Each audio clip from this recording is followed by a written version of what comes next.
আসসালামু আলাইকুম ভিউয়ার্স, আজকে আবারও আরেকটি নতুন রেসিপি নিয়ে চলে আসলাম নাহিদাসা কিচেনটিতে। আশা করি আজকের এই রেসিপিটা আপনাদের খুব বেশি ভালো লাগবে। শিলপাটায় বাটাবাটি ঝামেলা ছাড়াই খুব সহজেই কিভাবে আপনারা শিরিষ পিঠাটা তৈরি করবেন সেটাই আজকে আপনাদের সাথে শেয়ার করব। শুধুমাত্র চাউলের গুঁড়া দিয়ে একদম খুব সহজভাবে দুনিয়ার সবথেকে সহজ পদ্ধতিতে কিন্তু পিঠাগুলো তৈরি করতে পারবেন। একবার তৈরি করে বছর জুড়ে সংরক্ষণ করতে পারবেন। তার জন্য শুরুতে একটা বাটি নিয়ে নিলাম, আর এই বাটির ভিতরে আমি মেজারমেন্ট কাপের 1 কাপ দিয়ে দিলাম সিদ্ধ চাউলের গুঁড়া। এটা আমার ফ্রোজেন করা ছিল। এখন দিয়ে দিচ্ছি আমি 1 চা চামচ পরিমাণ লবণ। এখন আমি ফুটন্ত গরম পানি দিয়ে ডোটা তৈরি করে নিচ্ছি। আমি যেহেতু ফ্রিজ থেকে বের করেছি, গুঁড়িটা কিন্তু অনেক বেশি ঠান্ডা আছে, তার জন্য আমি ফুটন্ত গরম পানি দিয়ে দিচ্ছি। তবে আপনারা যদি নর্মাল চাউলের গুঁড়া নেন সেই ক্ষেত্রে কুসুমের থেকে একটু বেশি গরম পানি দিয়ে ডোটাকে তৈরি করবেন। ফুটন্ত গরম পানিটা দিবেন না, ফুটন্ত গরম পানিটা দিলে কিন্তু সিদ্ধ হয়ে যাবে, আর তখন কিন্তু পিঠাগুলো তৈরি করতে পারবেন না। আর আমি এখানে সিদ্ধ চাউলের গুঁড়া নিয়েছি, আপনারা চাইলে কিন্তু আতপ চাউলের গুঁড়া দিয়েও তৈরি করতে পারবেন। প্রসেসিংটা একরকমই, আমি যেভাবে দেখিয়ে দিচ্ছি ঠিক এভাবেই। প্রথমে আমি চামচ দিয়ে নাড়াচাড়া করে কিছুক্ষণ পানিটাকে পরিমাণ করে নিয়ে নিয়েছি অল্প অল্প করে। এখন আমি হাত দিয়ে ভালো করে মথে নিচ্ছি। ভালোভাবে ডোটার মতো হয়ে গেলে এখান থেকে আমি কিছুটা পরিমাণে ডো উঠিয়ে নিয়ে এখানে আমি রেড ফুড কালার দিয়ে দিচ্ছি। তবে আপনারা যে কোনো কালার দিয়ে দিতে পারবেন, যদি ভালো লাগে কালারটা তাহলে দিবেন, ভালো না লাগলে স্কিপ করতে পারেন। তারপর আমি পিঠাগুলো একটা সিরিজ দিয়ে তৈরি করবো। আপনারা চাইলে একটা প্লাস্টিকের ভিতরে করে নিয়েও তৈরি করতে পারবেন। আমি একটা গোল দাগ এঁকে নিয়েছি, সেই গোল দাগের উপরে প্লাস্টিক দিয়ে তার উপরে পিঠাগুলো আমি তৈরি করে আপনাদেরকে দেখিয়ে দিব। আপনারা চাইলে কলা পাতা অথবা কাঁঠাল পাতা যে কোনো পেপার কাগজের উপর পিঠাগুলো তৈরি করতে পারেন।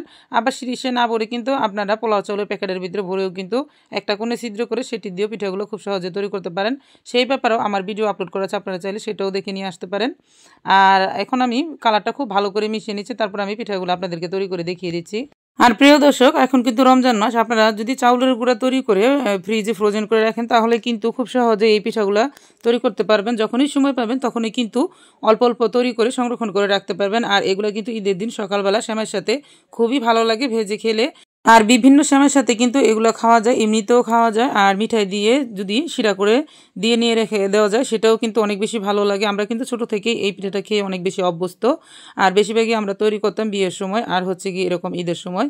তো আপনারা যারা যারা পছন্দ করেন অবশ্যই কিন্তু ট্রাই করবেন আর সংরক্ষণ করে রাখবেন এই সময় থেকেই, কারণ পরে কিন্তু শেষের দিকে, শেষ রমজানের দিকে কিন্তু শরীর দুর্বল হয়ে যায়, তখন কিন্তু আর পিঠা টিঠা তৈরি করা তেমন একটা সময় থাকে না, বুঝতেই পারতেছেন। আর এখন তো শিল্পটায় বাড়তেও হয় না, আতপ চাউল দিয়েও তৈরি করা যায়, সিদ্ধ চাউল দিয়ে তৈরি করা যায়, খুব সহজে তৈরি করতে পারবেন। মাত্র আপনারা 30 মিনিট অথবা 1 ঘন্টা হাতে সময় থাকলে এরকম পিঠাগুলো তৈরি করতে পারবেন। শুধু কুসুম গরম পানি অথবা ফুটন্ত গরম পানি প্রয়োজন। যারা ফ্রোজেন করে চাউলের গুঁড়া নেবেন তারা ফুটন্ত গরম পানি দিয়ে কিন্তু ডোটাকে তৈরি করে নিতে পারবেন অল্প অল্প করে দিয়ে।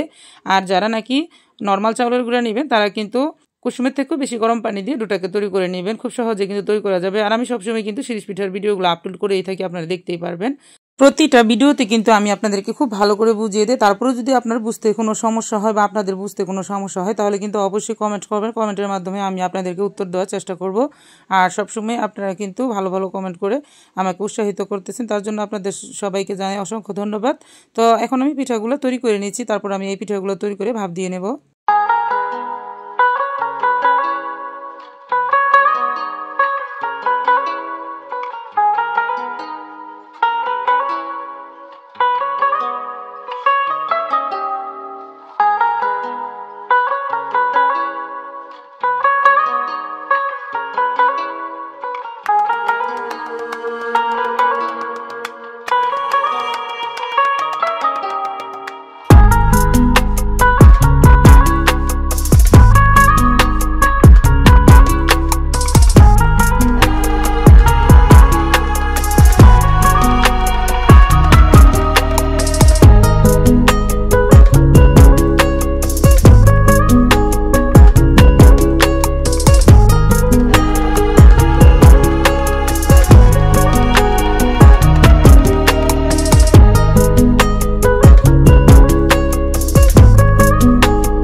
প্রিয় দর্শক সবগুলো পিঠা আমি রেডি করে নিয়েছি আর আমি এরকম ডিজাইন করে নিয়েছি। ডিজাইনটা যদি ভালো লাগে তাহলে ট্রাই করতে পারেন, নাহলে আপনাদের পছন্দ মতো ডিজাইনটা তৈরি করতে পারেন। এখন আমি একটা চুলার ভিতরে হাঁড়ির ভিতরে পানি দিয়ে এরকম ভাপ তুলে নিয়েছি। এখন পিঠাগুলো দিয়ে মাত্র 30 সেকেন্ড করে রাখবো আর তারপর নামিয়ে নেব। এভাবে আমি সবগুলো পিঠায় ভাপ দিয়ে নিচ্ছি।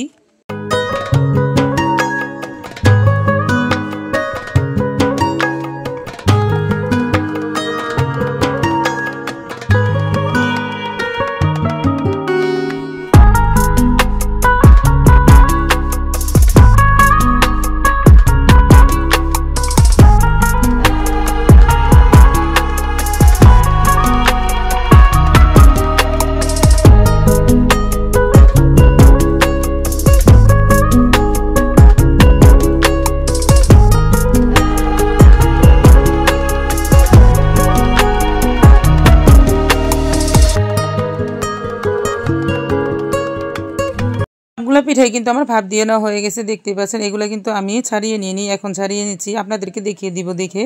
আর এখন কিন্তু এগুলো পিঠা আলতো হাতে টান দিলে খুব সুন্দরভাবে ছাড়ানো হয়ে যাবে। আর এগুলো কিন্তু প্লাস্টিকের উপরে খুব সুন্দর করে তৈরি করা যায়। আর এগুলো কিন্তু কলা পাতা কাঁঠাল পাতার থেকেও প্লাস্টিকে বেশি ভালোভাবে উঠে যায়।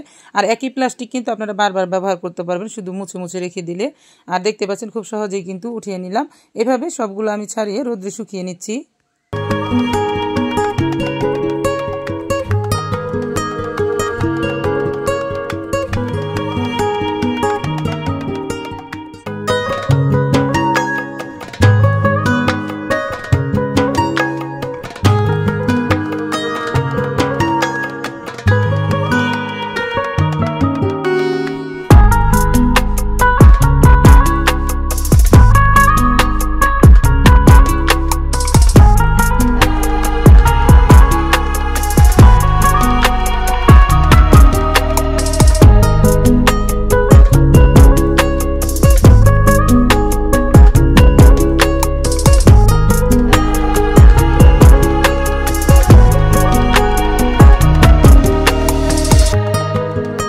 এই তো প্রিয় দর্শক পিঠাগুলো আমার শুকিয়ে নেওয়া হয়ে গেছে। এখন কিন্তু আপনারা চাইলে এই পিঠাগুলোকে তেলে ভেজে নিতে পারবেন, আবার চাইলে কিন্তু আপনারা সারা বছরের জন্য একটি এয়ারটাইট বক্সে রেখে সংরক্ষণ করতে পারবেন।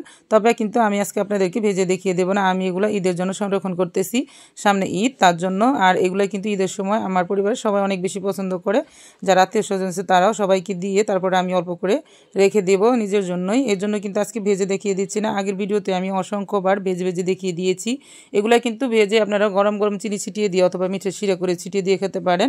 প্রিয় দর্শক, যদি আমার এই ভিডিওটি আপনাদের কাছে ভালো লাগে বা আপনার কোনো উপকার আসবে বলে মনে হয় তাহলে ভিডিওটিতে একটি লাইক দিয়ে দিতে পারেন। যারাই ফেসবুক থেকে দেখছিলেন তারাও চাইলে কিন্তু ভিডিওটিতে একটি লাইক দিয়ে দিতে পারেন।